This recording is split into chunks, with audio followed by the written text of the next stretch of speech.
Para el Centro Cultural Generación del 27 y para los amantes y las amantes de la poesía, esta velada, creo, es una ocasión doblemente especial. Primero porque nos acompaña un poeta de primera fila, Rafael Guillén, granadino, de la generación del 50, de larga y sostenida trayectoria, Premio Nacional de Literatura, de Poesía en el año 94 por Los Estados Transparentes, vinculado a Málaga en sus primeras publicaciones y en otras posteriores. Comenzó publicando con Ángel Cafarena, con Litoral también tiene una trayectoria sostenida, una vinculación profunda, y también lo invitamos porque está muy reciente la publicación de su obra completa. Su obra completa en una edición imponente en 3 tomos, 2 de poesía y 1 de prosa, en la editorial granadina Almed. Es un poeta de primera fila. A mí me causa además su conversación una envidia profunda, porque es un viajero incansable, y su conversación está llena de aventuras, de anécdotas, de peripecias, de amor a la poesía, y es difícil cansarse de escuchar su conversación. Y no digo nada de sus poemas, de los que hablará, de su poesía de la que hablará el profesor y poeta Francisco Ruiz Noguera. Y la segunda razón por la que esta velada es especial está a la vista de todos. Se reestrena esta sala, el antiguo Salón de Plenos de la Diputación de Málaga. Creo que a muchos de los que estamos aquí reunidos nos une una nostalgia por las primeras lecturas del Centro del 27, desde su fundación en el año 85. Muchos aquí nos hemos acostumbrado a escuchar poesía, nos hemos iniciado y algunos nos hemos confirmado, siguiendo con el símil en el ritual de la escucha de la poesía en la voz de los propios autores.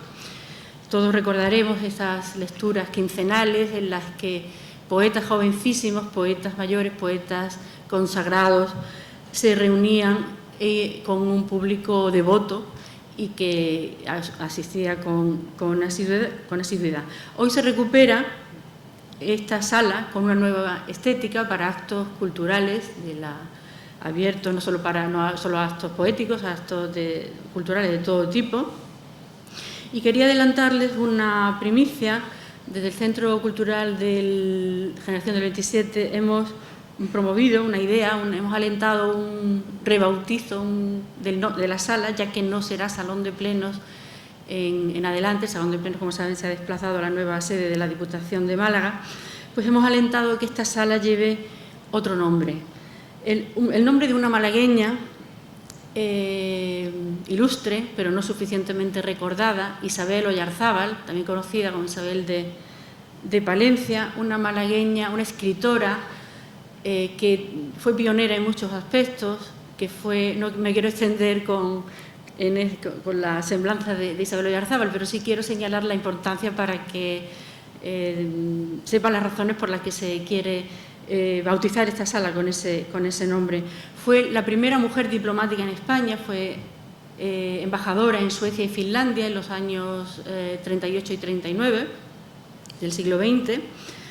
Escritora en muy distintos géneros, cultivó el teatro, cultivó las memorias, el cuento, fue periodista, era de familia de madre escocesa y padre español, y vivió en la Alameda, y su infancia en la Alameda principal. O sea que yo creo que como malagueña, como comprometida con sus ideas, como política pionera, fue vicepresidenta del Liceo, un club femenino en Madrid, junto a Victoria Kent, que sí está rehabilitada ya su figura.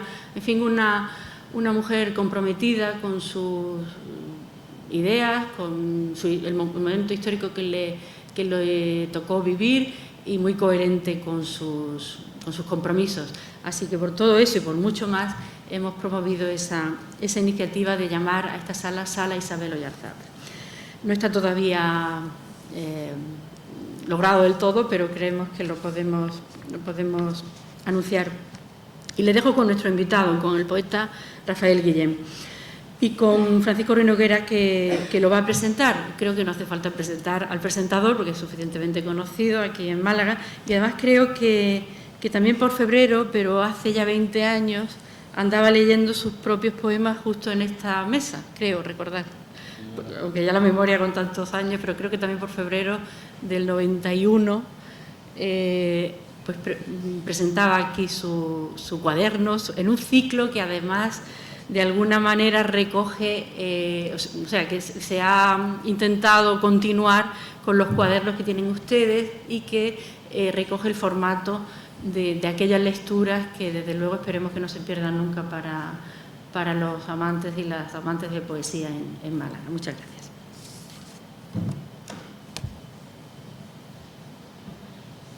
Penetra el mundo por la piel, se adhiere lo circundante, aprieta como un rugiente zumo mineral, como un aire torbellino de disueltos paisajes por la piel. Atrio es la piel, prolongación del caos hacia adentro y de lo hermoso, adarga penetrable. Buenas noches tengamos todos. Muchas gracias a la directora del Centro Cultural de la Generación del 27 y muchas gracias a Rafael Guillén pues, por haber sugerido mi nombre para esta presentación de la lectura suya en Málaga. Yo no recordaba que efectivamente en febrero de hace 20 años, yo leí aquí también, no había caído.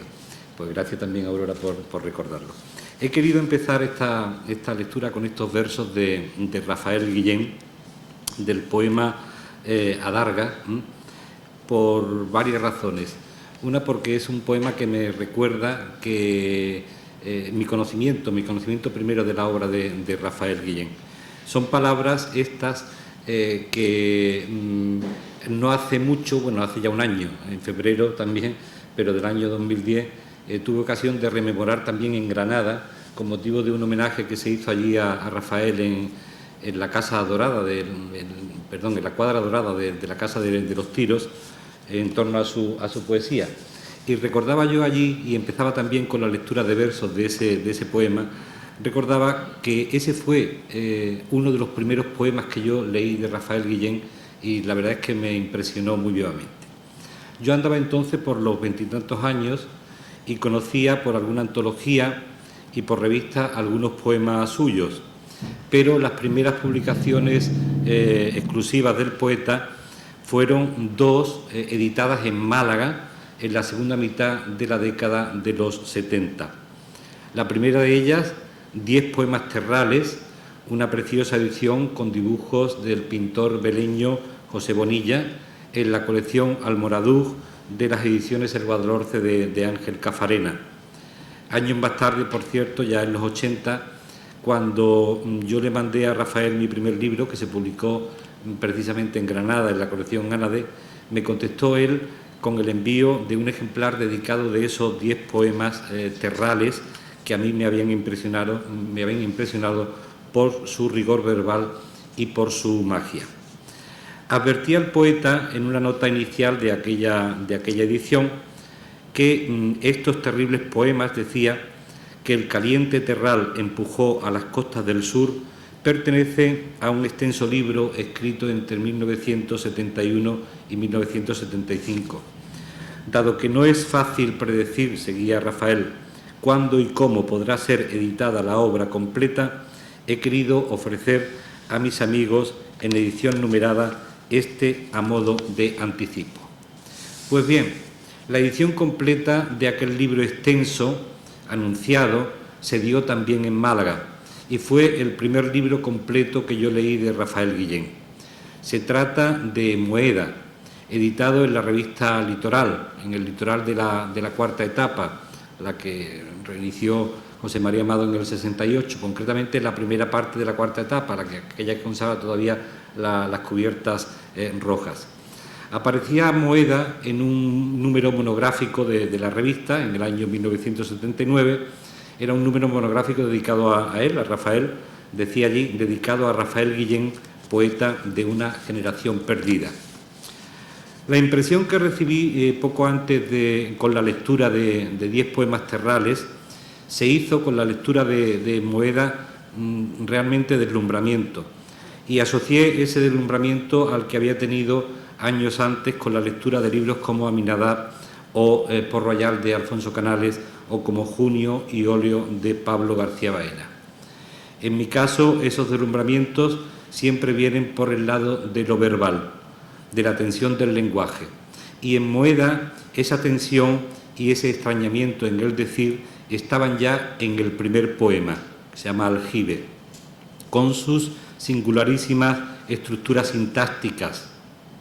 La oquedad del adentro, aljibe, agua que llega hasta no sé, desde quiero saber, desde es posible, desde la fe brocal con que me asomo a tal negrura, cardero asunto abrazos, que de cuánto tardío, pues el agua es aquella del fondo y envejece en el subir.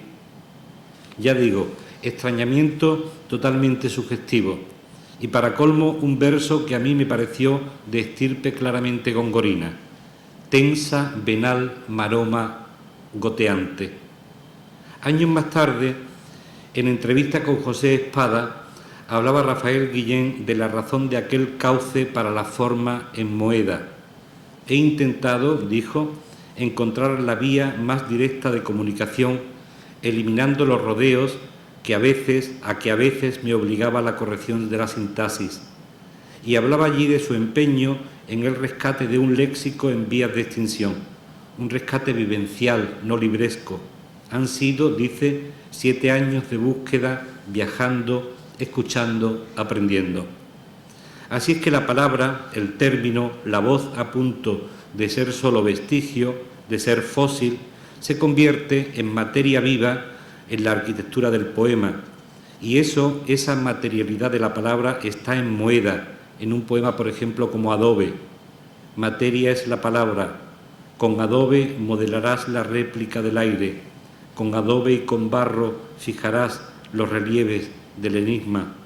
Toma en tus manos una palabra, un fósil, su argumento mineral, su esquelético sentido, su pesantez porosa, su inflexible armazón milenaria. Toma otra y otra más, zarandea su resistencia, pule y abrillanta sus herméticas máscaras, escucha su choque de guijarros impenetrables, alarife de sombras, alfarero de atanores ocultos, con cañizo y adobe darás forma al relámpago. En aquel monográfico de Litoral hay una serie de textos críticos sobre la obra de Rafael Guillén, entre ellos uno de Enrique Molina Campos, que con su sabiduría de lector muy cualificado hace una distinción que a mí me parece sustantiva. Dice: distinguimos en Rafael Guillén una poesía del gesto y una poesía del límite, valiéndonos de 2 títulos de sus libros. El gesto nos parece una actitud y una actividad. Ante el mundo, Guillén adopta una actitud y ésta engendra una actividad vital. El poeta mira, oye, siente, ama, odia, recuerda, sueña así. Actúa, se mueve, gesto, ante o con los seres y las cosas de una manera irrepetiblemente personal. El límite es pura conciencia, conciencia del misterio, el cual es en sí el límite. Poesía especulativa e intelectual, no en tanto que nace de la vida y vuelve a ella para penetrarla. Sí, en tanto que la emoción, termina ya la cita de Molina Campos, resulta de una consideración metafísica de los datos inmediatos de la existencia. Recuerdo que estas palabras de Enrique me llevaron a buscar inmediatamente límites y a encontrar allí la sentencia inicial. Crear en arte es forzar los límites de lo perceptible, y a descubrir allí poemas para mí capitales como Introducción al misterio, de la certeza de una realidad que la razón no alcanza ni el sentido, del temor y el deseo, de la oscura inminencia de la imaginación, nace el misterio. U otro poema como La voz de lo invisible. Ando buceando en lo espeso del no saber y exploro sus cavernas por si de pronto la intuición estalla. O un tercero como La evidencia, enemiga razón, que así rechazas los dones gratuitos.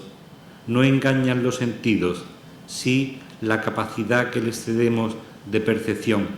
No engaña el sentimiento, sino sus relaciones no probadas.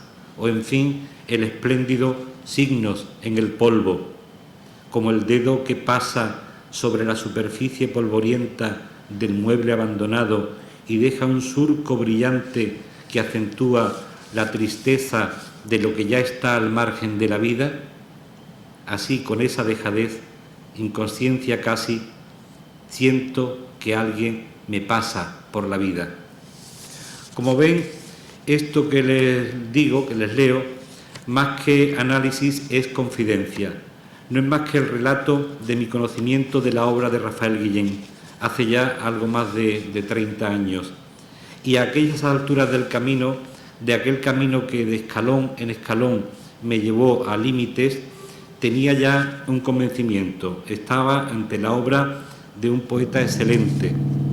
Y cuando luego, más adelante, conocí personalmente a Rafael y fui conociendo el resto de su poesía y sus reflexiones sobre la poesía, y supe que para él la poesía nace del conocimiento y del asombro, y que, dice, mi entusiasmo por la poesía es juvenil y creo que lograré mantenerlo ya por siempre, y que la poesía para mí es una forma de respirar.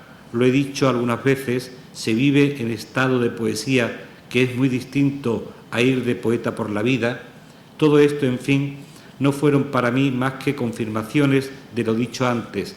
Estaba ante la obra de un poeta verdadero y grande que, por esas cosas que pasan en el mundo, tal vez no tuviera en aquel momento, porque los reconocimientos fueron viniendo después, el eco que merecía, pero tenía la voz, que es lo importante. Y en total coherencia con lo que suele suceder con los poetas verdaderos, la tenía desde el principio, desde los tiempos de tertulia e iniciativas de los años 50 como Versos al viento y Veleta al sur. Ese indagar de Rafael Guillén en el otro lado de lo real, en Guelembés, no es cosa de última hora. Está ya en su primer libro, Antes de la esperanza, del 56. Un poema como paisaje lo deja bien claro. El doble plano de lo visible y de lo oculto, pero también presente, configuran las dos partes de ese texto. Y ese preguntarse por la naturaleza de lo real no ha cesado a lo largo de su obra. Está en libros posteriores como Los estados transparentes y Las edades del frío. Por ejemplo, en el poema El vendedor de flautas del libro Los estados transparentes, donde una vez más la interrogación por lo que lo rodea procura el difuminado de fronteras entre tiempos y espacios distantes. Infancia y madurez, Granada y Katmandú se aunan en el mismo plano de una experiencia momentáneamente vivida, sentida. Empecé esta presentación con versos de Rafael, del poema Adarga, y con versos suyos del vendedor de flauta termino. Un aire de cristal, como filtrado por las copas floridas de los árboles, se posa en los tejados que puntean de rojo tanta paz. Desde las cumbres del Himalaya bajan los ejércitos de la luz, conquistando todo el valle de Katmandú. ¿Cuál es la realidad? ¿Esta belleza de la que soy reflejo, sueño acaso? ¿O este sentirme vivo en una escena que estoy soñando? Como por mi infancia pasaba el hombre de los globos, pasa el vendedor de flautas por las calles de Katmandú. Rafael Guillén.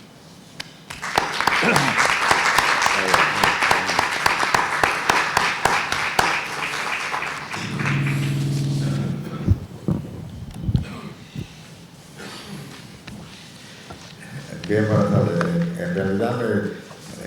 abruman un poco, tanto Aurora Luque como Francisco Ruiz Noguera. En fin, yo no soy de natural humilde, muchos dicen, no soy de natural humilde, pero me parece que se han pasado un poco. Vamos a quedarnos en el justo término. Y generalmente la lectura poética, bueno, os vuelvo a decir que les agradezco muchísimo sus palabras, tanto a Aurora como a Paco.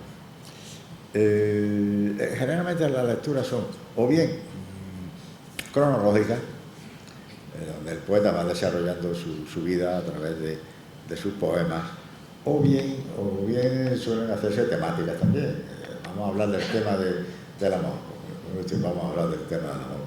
Pero en fin, con objeto de a ver si consigo hacer un poco ameno esto, que sí, por la experiencia que tengo, pues bueno, pues tiene sus momentos de decaimiento, ¿no?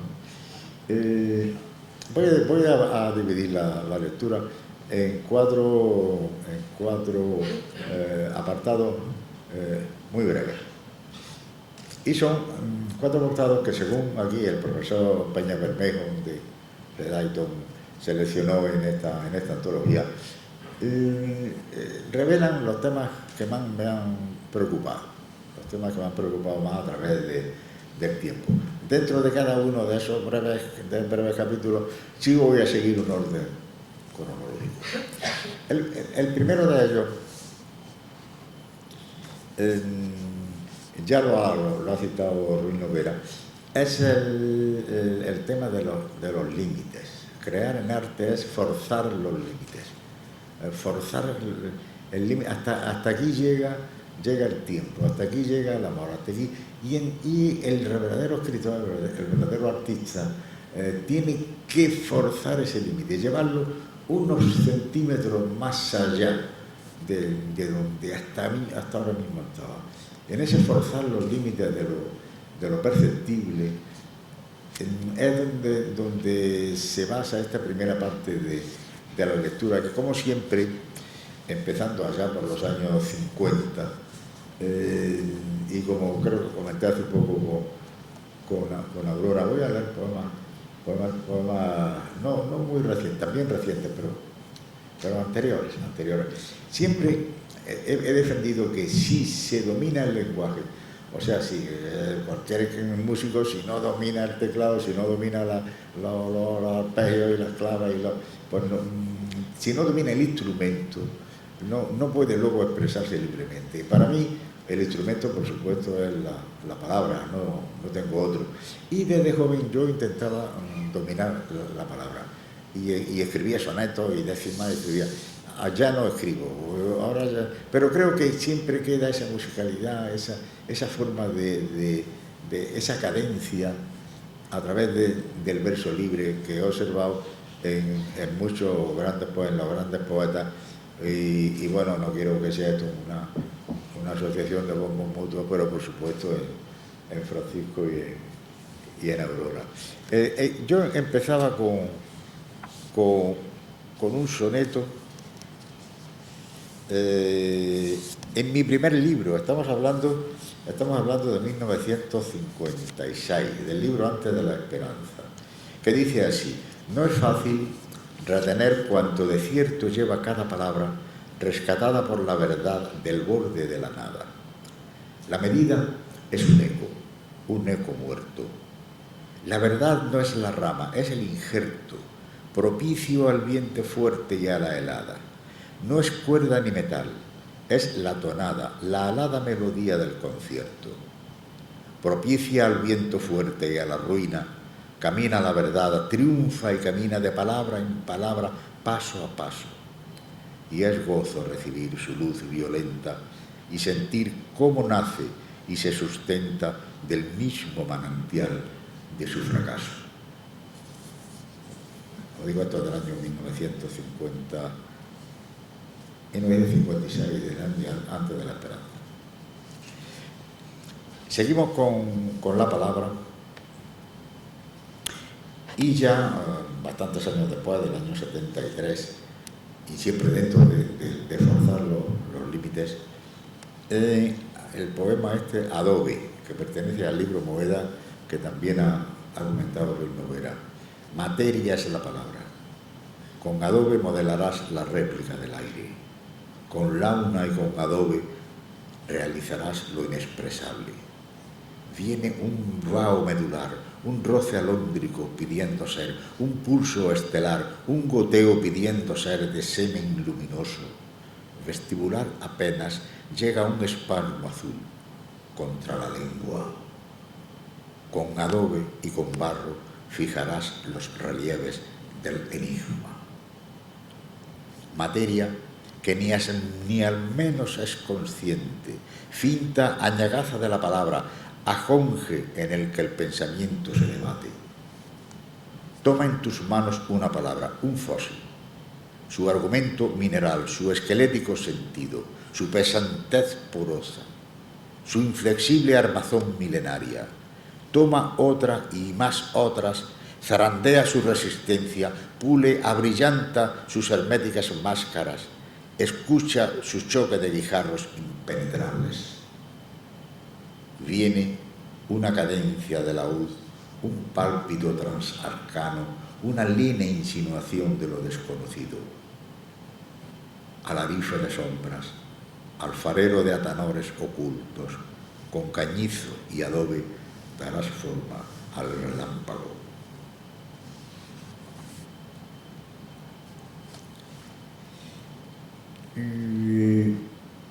El tema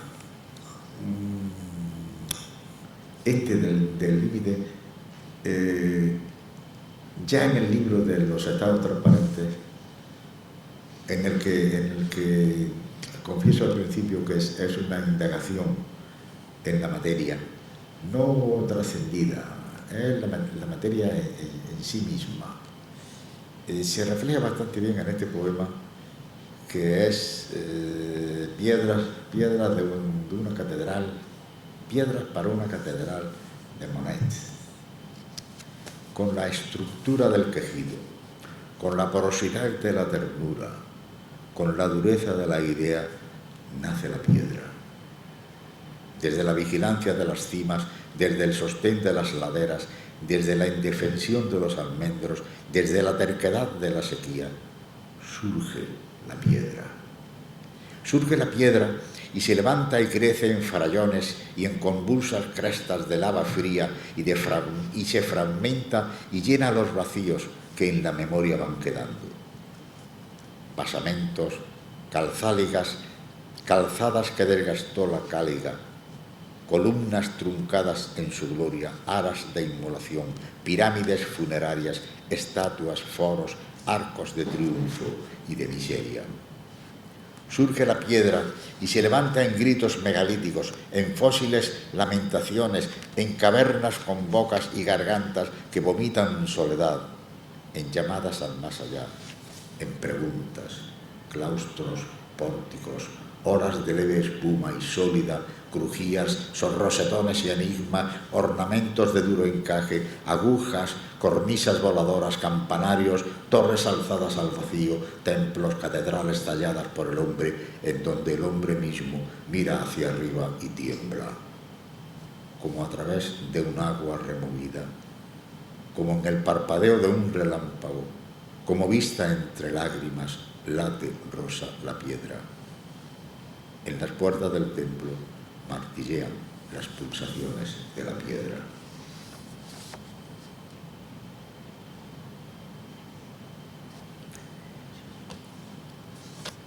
Hemos llegado al límite, agotado las posibilidades, hemos conquistado los reinos materiales, violado los secretos de la vida, alcanzado el borde mismo donde termina la razón. Es hora de dar un paso más.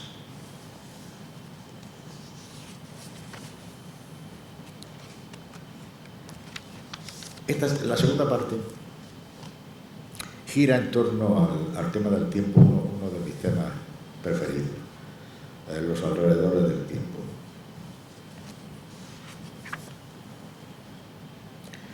Signos en el polvo, de este poema ya he leído algo, mi amigo Ruiz Noguera, pero como es un solo párrafo, o sea, no un párrafo, es una concatenación de oraciones, pero en fin, sin un punto, desde el principio hasta el final. Es uno de los ejercicios que me imponía yo entonces, y quizás muchos se perdieron, pero este me convenció. Y sí, es uno de los poemas que ahora me dicen que es de los más significativos míos. Signos en el polvo. Como el dedo que pasa sobre la superficie polvorienta del mueble abandonado y deja un surco brillante que acentúa la tristeza de lo que ya está al margen de la vida, de lo que sigue vivo y ya no puede participar de nuevo, ni aun con esa pasiva y tan sencilla manera de estar limpio allí, dispuesto a servir para algo.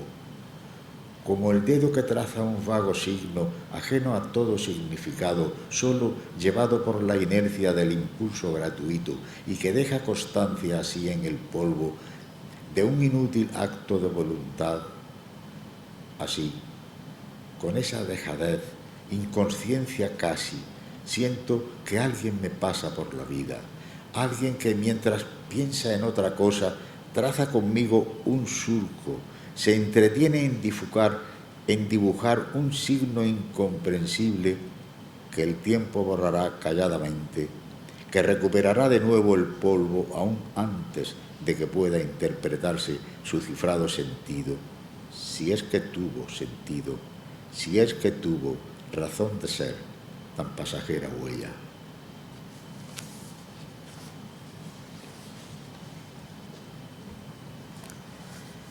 Vieja fotografía en sepia. Este poema es sobre el instante, estamos hablando del tiempo. Estaba allí el instante aquel. No era glorioso, no. ¿Tenía acaso el aura humilde de haber sido elegido al azar? Al cabo, qué mejor elección. Ella, la dulce muchacha endomingada, nos miraba desde detrás del tiempo, sorprendida de haber quedado así, como iniciando un gesto, no sabía muy bien por qué. Un gesto que en otra dimensión siguió su curso natural, escapando del milagro de aquel instante detenido. Estaba junto a un escaparate y los cristales desdoblaban la calle que se iba por el reflejo. Dentro, suspendidos en el ayer, esbeltos floreros, porcelanas tiernísimas y un viejo reloj eternizando la hora exacta del olvido. A la izquierda llovía dentro de la foto. Sola se perdía la calle y los cerrados balcones y los árboles borrándose entre la niebla clara. Al fondo se entreabrían las puertas del otoño. Estaba allí el instante, desvaído pero altivo y tenaz, en una lucha ya decidida. Vieja fotografía en sepia, apuntalando lo que queda de luz, lo que no queda, cuando el tiempo, muchacha endomingada, vuelve la esquina apenas penumbra ya y nos mira desvalido y nos sigue mirando mientras todo se desvanece.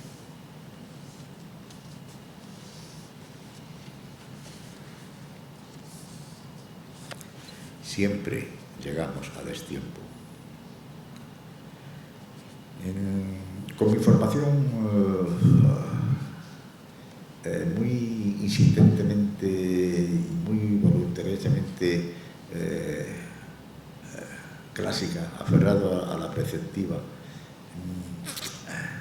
tengo un especial regusto por los ritmos, por ejemplo, el endecasílabo, el alejandrino, el hectasílabo combinado con el endecasílabo, pero hay un sonido musical que no es frecuente en la poesía, que es el eneasílabo, y tiene un sabor muy distinto. A mí me encanta el eneasílabo, lo uso poco, pero ya hasta El octosílabo es arte menor y se pueden poner los acentos donde sea, pero a partir del eneasílabo ya hay que cuidarlo mucho. Y a mí me encanta el sonido del eneasílabo, porque es un octosílabo, pero con una sílaba más, que al principio parece que desconcierta un poco. Siempre llegamos a destiempo. Cada llegada es un fracaso. Parte ya el tren y conseguimos subir en marcha. Todo en vano. Nos lleva, es cierto, pero ya se ha ido. A través del cristal nos asomamos, pero la vida ya se ha ido. Todo se ha ido inacabado. Estamos viendo rostros, árboles de otras personas y otros campos. Estamos contemplando una montaña que ya no es esta misma que miramos. Oímos voces, gritos, carcajadas que hace ya tiempo que sonaron. Difícilmente pretendemos hallar una respuesta por el tacto, y cuando al fin tocamos algo vivo, ya no está allí lo que tocamos. Cada momento que nos lleva es un presente ya pasado. Nos lleva, es cierto, pero ya se ha ido. Se había ido al alcanzarlo.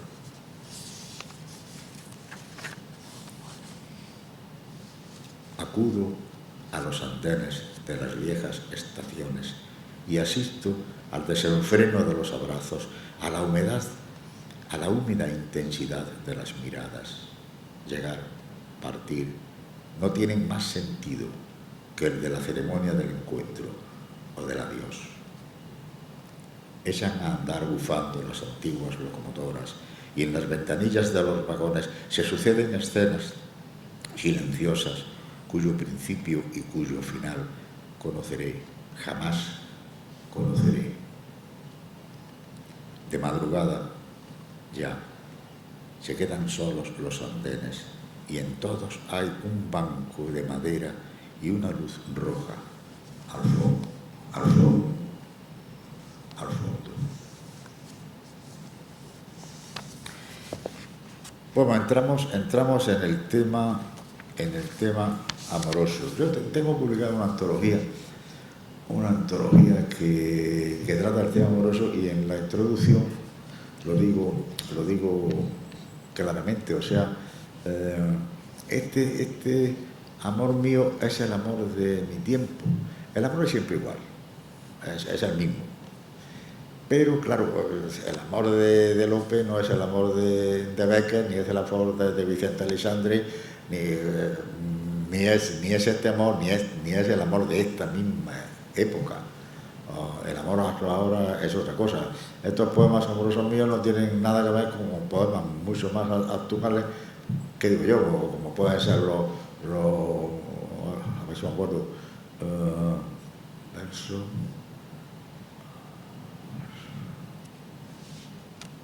el amor, pero te corrígeme, Aurora, el amor en los tiempos del SIDA. Por ejemplo, el amor al tiempo del SIDA. Estamos hablando de tiempos distintos. Estamos hablando de tiempos distintos. Bueno, este amor mío es un amor. Pero bueno, como el amor es el mismo en cualquier tiempo, en cualquier época, podemos decir. Y como siempre, en este brevísimo capítulo, empiezo siempre por el año 57. Estamos hablando de la prehistoria. Este poema es uno de mis primeros poemas. Se llama del libro Pronuncio Amor. Año 57. Vengo de no saber de dónde vengo para decir amor, sencillamente. Para pensar amor, sobre la frente sostengo, qué sé yo, lo que sostengo. Para no detener lo que detengo, siembro en surcos y versos mi simiente. Para poder subir contracorriente, tengo sujeto aquí, no sé qué tengo. Venir es un recuerdo, si se llega. Pensar es una huida, si se toca. Sembrar es una historia si se ciega. Solo acierta en amor quien se equivoca y entrega mucho más de lo que entrega. Después, toda esperanza será poca. Sigo en el mismo año con los sonetos del mismo libro. Anclado en mi tristeza de profeta, sé cuánto ha de valer lo que hoy recibo. Cuánto valdrá después esto que vivo sujeto a este después que me sujeta. Mi plenitud en ti quedó incompleta y espera un no sé qué definitivo, mientras cerca de ti escribo y escribo, poeta al fin en tiempo de poeta. Sé cuánto ha de valer, eso es lo triste. Valdrá más que lo mucho que poseo el recordar lo mucho que me diste.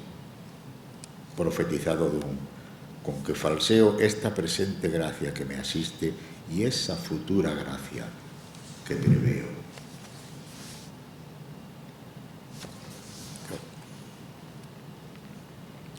Ahora empezó.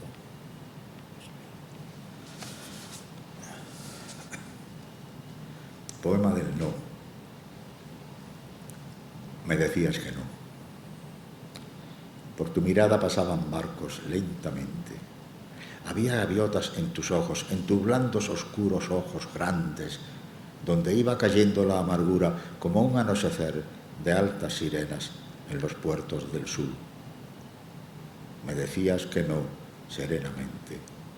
Era un no original que ya existía antes que tú, que hablaba por sí mismo, mientras que tú, impotente, absorta, fijos en mí tus ojos, lo sentías vivo, palpabas su raíz por tus adentros. Era un no adivinado, mudo, pesadamente silencioso. Tu duro cuerpo tibio me decía que no, sin causas, iba replegándose como si volviese a la infancia. Tú no eras. Me decías que no, y en tu mirada cabalgaba un dolor que yo diría maternal, un dolor implorando comprensión, un no de contenida pesadumbre, pero total, abierto, levemente asomado a las playas del llanto. Me decías que no lejana, sola, terriblemente sola, maniatada, sin un porqué donde apoyarte, pero era no, sin gritos, no. Los puertos, las sirenas, los barcos en la noche, todo iba perdiéndose, alejándose. Yo delante de ti, triste, abatido.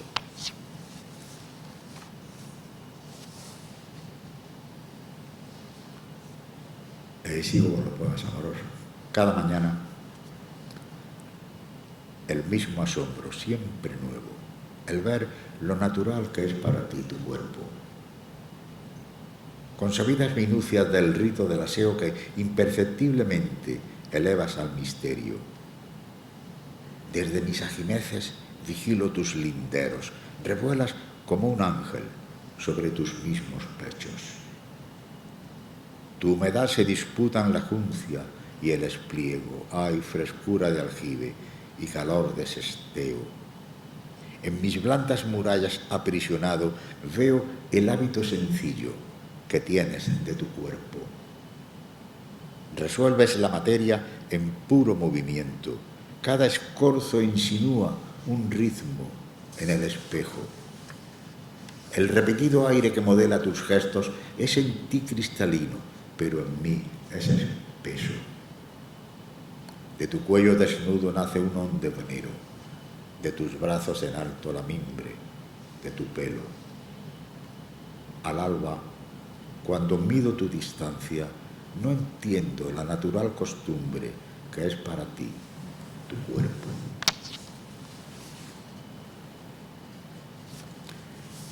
Y termino este capítulo amoroso con un poema ya de 1998, de las edades del frío, de mis últimos libros. Cuando te conocí, el tiempo no había llegado todavía. El mundo no había llegado todavía. Tu llanto no había llegado todavía. La luz no era aún la luz, y era al despertar un tránsito de claridad a claridad, y todo era una nada densa y envolvente unos momentos antes de la creación. Después, como un derrumbe, como una luz de realidad, como una hora de conciencia, vino la materia a acampar por sus dominios, y vino el tacto y la desesperanza. Hablo de cuando no existía el universo. Cuando te conocí, tu cuerpo no había llegado todavía.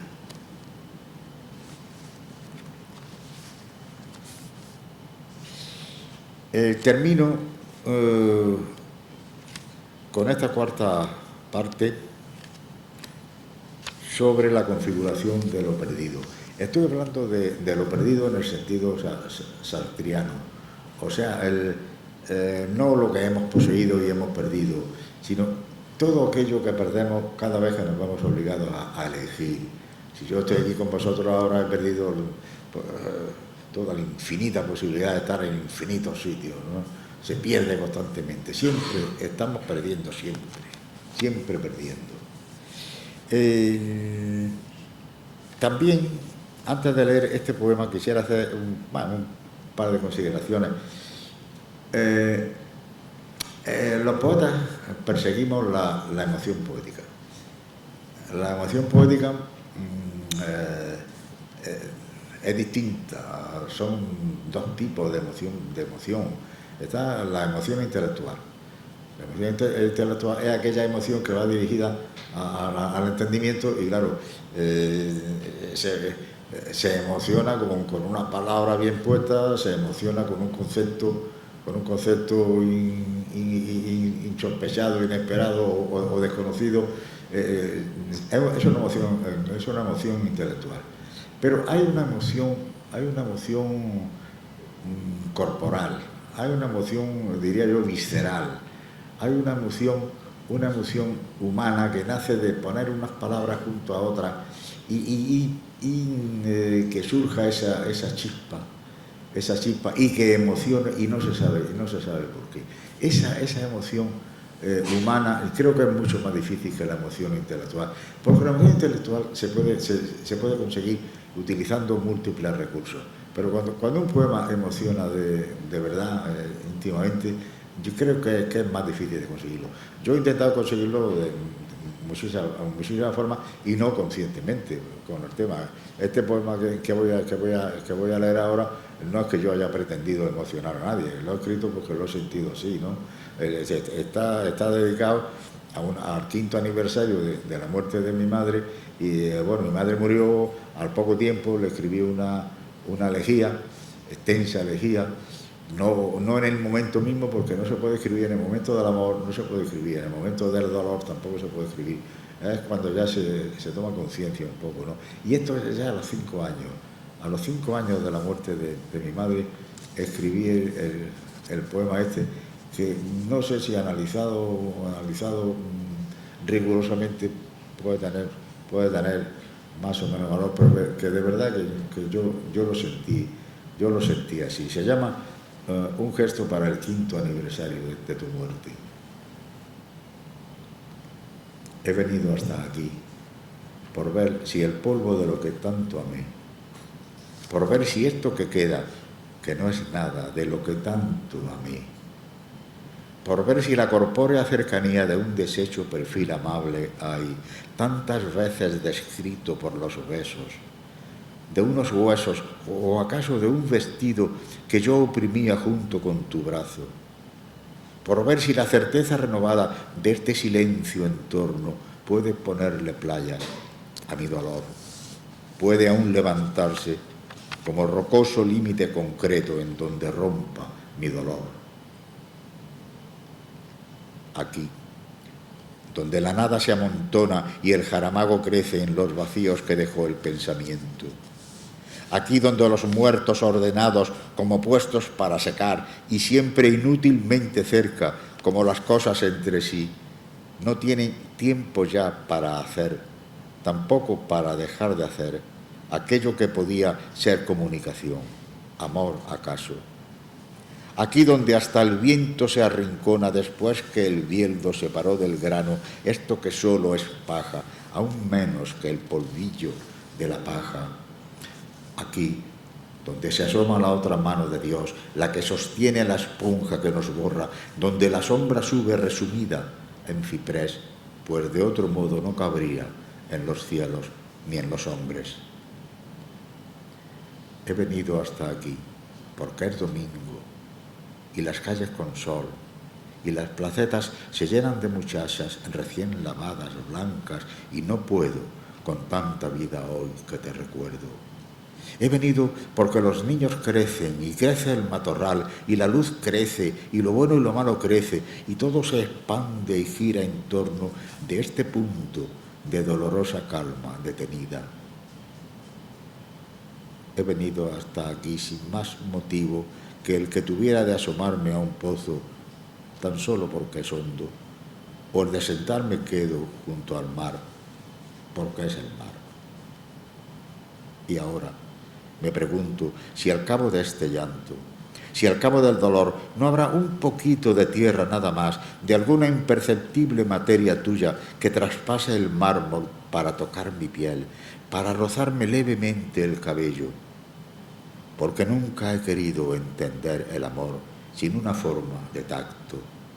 No he podido renegar de este cuerpo que me diste. He venido sin flores y sin luto. He venido a fumarme este cigarro delante de tu muerte, solamente un cigarro, por aquello que fue una gran borrasca de ternura.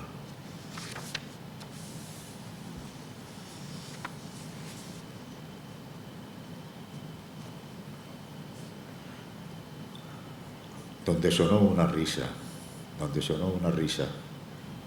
en el recinto del aire, en los pasillos transparentes del aire, donde un día sonó una risa azul, tal vez dorada, queda por siempre un hueco, un lienzo triste, un muro acribillado, un arco roto, algo como el desgaire de una mano cansada, como un trozo de madera podrida en una playa, donde saltó la vida y luego nada, y el corazón de un golpe echó a rodar y luego nada, queda una cama deshecha, un cuarto clausurado, un portón viejo en el vacío, algo como un andén cubierto por la arena, queda por siempre el hueco que deja un estampido por el bosque.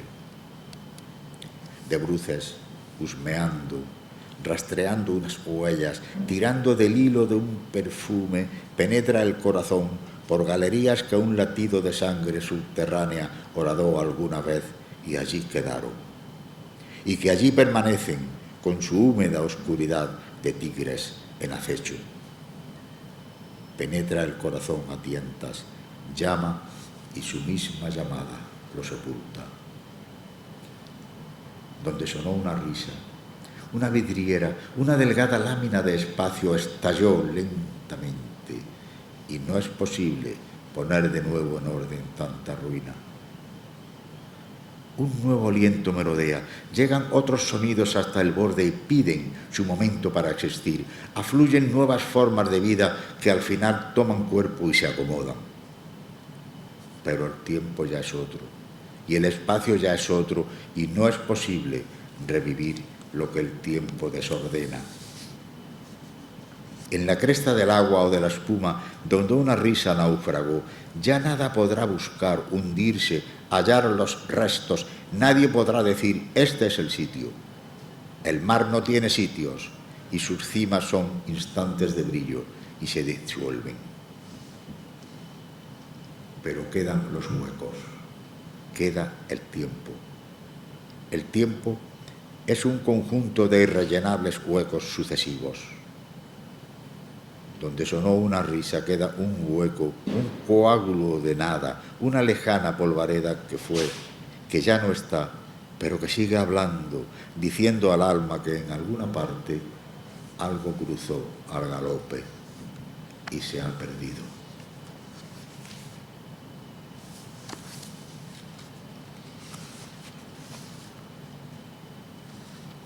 Termino con dos poemas de las edades del frío.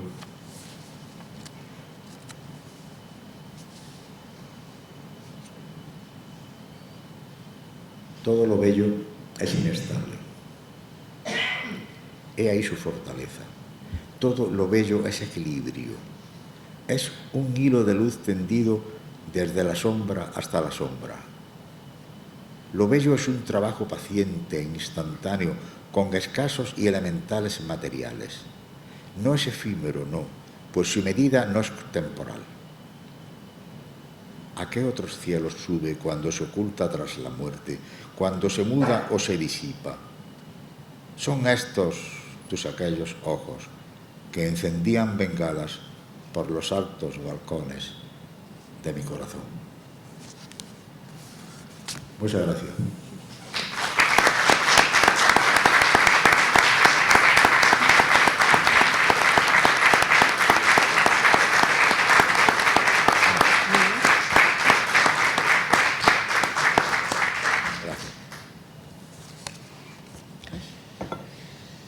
Gracias, Rafael, por venir a Málaga en estas edades del frío que te estamos pasando en este mes. Y nada, recordarles que el 24 de este mes tendremos aquí la presentación de la revista de Catálogos de Valverde, Cartoemas, dirigida por Raúl Díaz Rosales, que es una revista que recoge poesía muy variada y de mucha calidad. Te esperamos. Gracias.